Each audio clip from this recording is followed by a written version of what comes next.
Imagine being so wealthy that when you visited a foreign country, you accidentally disrupted its economy for years. Imagine traveling with tens of thousands of attendants, hundreds of camels loaded with gold, and enough riches to leave entire cities speechless. This isn't the story of a modern billionaire.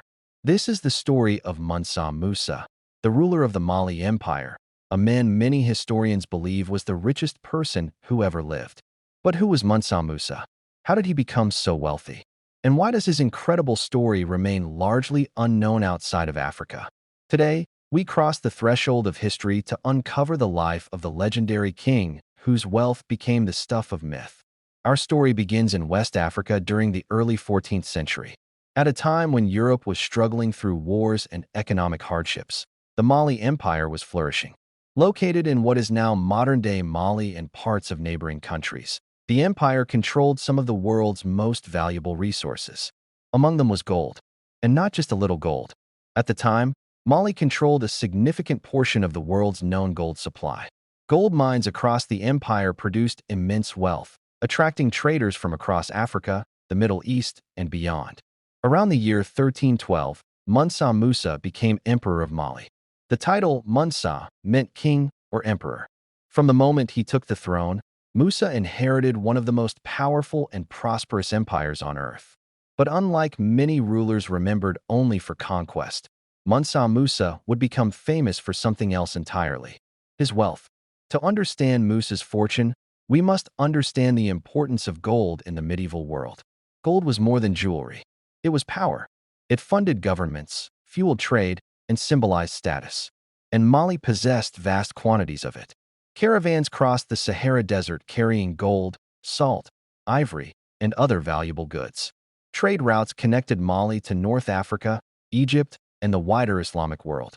As ruler, Mansa Musa controlled this thriving network. Taxes from trade, mining operations, and commerce poured into the royal treasury. Historians have struggled to calculate exactly how much Musa was worth. Some estimates suggest that if converted into today's money, his wealth would exceed that of any billionaire in modern history. In truth, his fortune was so enormous that it may be impossible to measure accurately. But it was one remarkable journey that transformed him from a wealthy king into a global legend. In 1324, Mansa Musa embarked on a pilgrimage to Mecca, the holy city of Islam. For Muslims, the pilgrimage, known as the Hajj, is one of the most sacred acts of faith. For Musa, it would become a journey that the world would never forget. He did not travel alone. Historical accounts describe a caravan unlike anything people had ever seen. Thousands of soldiers marched alongside him. Thousands of servants accompanied the royal procession. Hundreds of camels carried gold across the desert. Some reports claim that each camel transported large quantities of pure gold dust. As the caravan moved through cities and kingdoms, people gathered to witness the spectacle. They had never seen such wealth. But Musa's generosity would have unexpected consequences. When Mansa Musa arrived in Cairo, Egypt, he spent and distributed gold freely. He donated to the poor. He purchased goods. He rewarded officials. He gave gifts on a scale few could comprehend. At first, people were amazed. Then something unusual happened. There was suddenly so much gold in circulation that its value decreased. Prices shifted. Markets reacted. The economy felt the impact. According to historical records, the effects lasted for years. Whether every detail has been exaggerated over time remains debated by historians, but one fact is clear. Mansa Musa's wealth was so vast that his visit became legendary throughout the Mediterranean world. News of the African emperor spread across continents. Stories of the Golden King reached Europe, North Africa, and the Middle East. For many people, Mali became synonymous with unimaginable riches.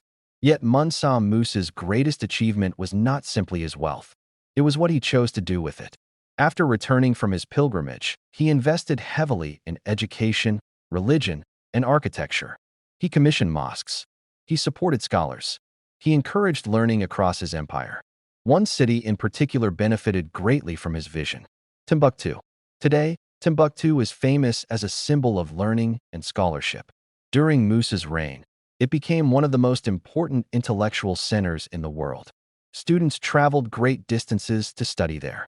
Libraries filled with manuscripts preserved knowledge in fields ranging from mathematics to astronomy. At a time when many regions lacked widespread educational institutions, Timbuktu was thriving.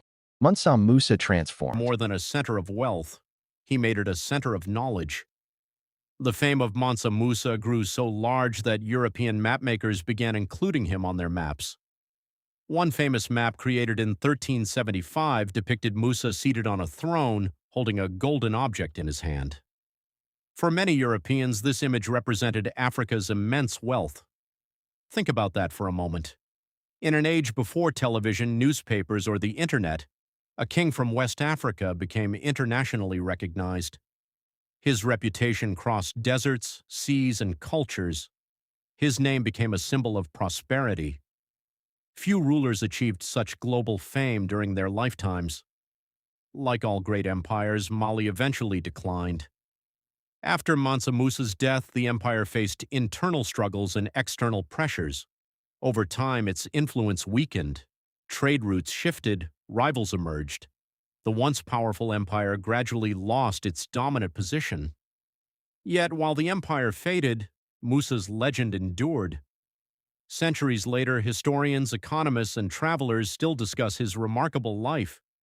His story continues to challenge assumptions about African history and reminds us that some of the world's greatest civilizations existed far beyond Europe and Asia. When people think of history's richest individuals, they often imagine modern billionaires, technology entrepreneurs, or powerful industrialists. But long before skyscrapers, stock markets, and digital currencies, there was Mansa Musa, a ruler whose wealth stunned nations, a king whose generosity became legendary, a leader who invested in education, culture, and faith, and a man whose journey across the Sahara became one of the most extraordinary displays of wealth the world has ever witnessed. His story is more than a tale of gold. It is a reminder that history is filled with remarkable figures whose achievements continue to echo across centuries. And perhaps the greatest lesson of all is this: true legacy is not measured by how much wealth you possess, but by what you leave behind for future generations. This has been Threshold History. If you enjoyed this journey into the past, don't forget to like, subscribe, and join us as we uncover the stories that shaped our world. Until next time, keep exploring the threshold of history.